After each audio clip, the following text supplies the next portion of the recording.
കോന്നി ആനക്കൊട്ടലിലെ കൊച്ചയ്യപ്പൻ എന്ന ആന ചരിഞ്ഞു. രാവിലെ ആനയുടെ പാപ്പാനാണ് ആനയെ ചരിഞ്ഞ നിലയിൽ കണ്ടത്. വെറ്റിനറി സർജനും ഉന്നത പോലീസ് ഉദ്യോഗസ്ഥരും എത്തി പരിശോധിക്കും.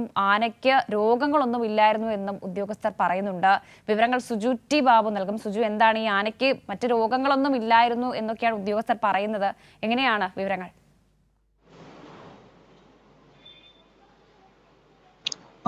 വർഷ ഏറ്റവും ദുഃഖകരമായ ഒരു വാർത്ത തന്നെയാണ് രാവിലെ നമുക്ക് പങ്കുവെക്കാൻ സാധിക്കുന്നത്. കോന്നി ആനത്താവളത്തിലെ ഏറ്റവും കുറുമ്പുള്ള കുട്ടി ആനയായിരുന്നു. നമ്മൾ തന്നെ ആ ദൃശ്യങ്ങൾ ഇപ്പോൾ കാണുന്ന ദൃശ്യങ്ങളിൽ കൈരളി ന്യൂസ് തന്നെ നമ്മൾ 2023 ഈ കൊച്ചയ്യപ്പിന്റെ ദൃശ്യങ്ങൾ പകർത്തിയതാണ്. അന്ന് നമുക്കതിന്റെ കുറുമ്പുകളൊക്കെ നേരിട്ട് അനുഭവിച്ചിട്ടുള്ളതാണ്. സഞ്ചാരികൾക്ക് ഏറ്റവും പ്രിയപ്പെട്ട ഒരു കുട്ടിയാന കൂടിയായിരുന്നു ഈ കൊച്ചയ്യപ്പൻ. അതിന്റെ പരിശീലന കാലയളവായിരുന്നു. പരിശീലന കാലയളവിൽ ഏറ്റവും മികവോടെ അത് ആളുകളോട് ഇടപെടുന്നതും ഒരു രീതി തന്നെയായിരുന്നു ഉണ്ടായിരുന്നത്.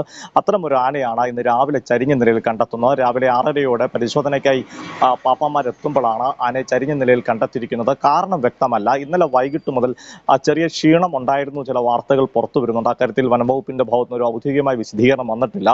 ഇനി പോസ്റ്റ്മോർട്ടത്തിൽ മാത്രമേ ആനയ്ക്ക് എന്ത് പറ്റി എന്നുള്ള കാര്യത്തിൽ വ്യക്തത വരികയുള്ളൂ. ഇത് വൈറസ് ആണോ എന്ന സംശയം ചില വിദഗ്ധർ മുമ്പോട്ട് വെക്കുന്നുണ്ട്. അക്കാര്യത്തിലും പോസ്റ്റ്മോർട്ടത്തിന് ശേഷം മാത്രമേ അറിയാൻ സാധിക്കൂ. മുമ്പും ഈ കോന്നി ആനത്താവളത്തിൽ കുട്ടിയാനകൾ ചരിഞ്ഞ സംഭവമുണ്ട്. ഈ കൊച്ചയ്യപ്പന്റെ കഥ വളരെ രസകരമായ കഥയൊക്കെ ആയിരുന്നു. അതിന്റെ ആന കിട്ടുന്നു. അതിനുശേഷം ഈ ഷംസ് എന്ന് പറഞ്ഞ പാപ്പാനാണ് ഈ കൊച്ചയ്യപ്പന് പരിശീലനം കൊടുത്തതിൽ അതിലെ പ്രധാനിയായിട്ടുള്ളത്.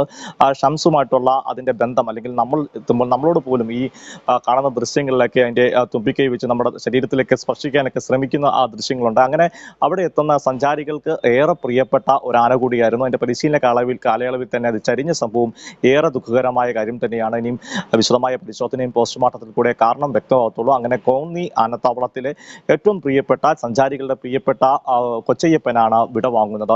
കോന്നി ആനത്താവളം നമുക്കറിയാം, കേരളത്തിലെ വനംവകുപ്പിന്റെ കീഴിലുള്ള ആനത്താവളത്തിലെ ഏറ്റവും പ്രമുഖ സ്ഥാനം കൂടി ലഭിച്ച ഒരു ആനത്താവളം കൂടിയാണ്. നമുക്കിപ്പം ഏറ്റവും വാർത്തകളിലൊക്കെ ഇടം പിടിക്കുന്ന കോന്നി സുരേന്ദ്രൻ, നമുക്കറിയാം ഈ കോന്നി സുരേന്ദ്രൻ ആനയുമായി ബന്ധപ്പെട്ട ദൗത്യത്തിൽ ഏർപ്പെടുന്ന ഏറ്റവും പ്രധാനപ്പെട്ട കുങ്കിയാനയാണ്. ആ കുങ്കിയാനെ പരിശീലിപ്പിച്ചതും ഇതേ ഷംസ് തന്നെ. ഈ കൊച്ചയ്യപ്പനെ പരിശീലിപ്പിച്ച ഷംസ് ഉൾപ്പെടെയുള്ള പാപ്പാന്മാരാണ്. അത് കോന്നി ആനത്താവളത്ത് തന്നെ. അങ്ങനെ ഒരു കേന്ദ്രത്തിലെ ഏറ്റവും പ്രിയപ്പെട്ട കുട്ടിയാന കൊച്ചയ്യപ്പനാണ് ഇപ്പോൾ ചരിഞ്ഞിരിക്കുന്നത്. വർഷ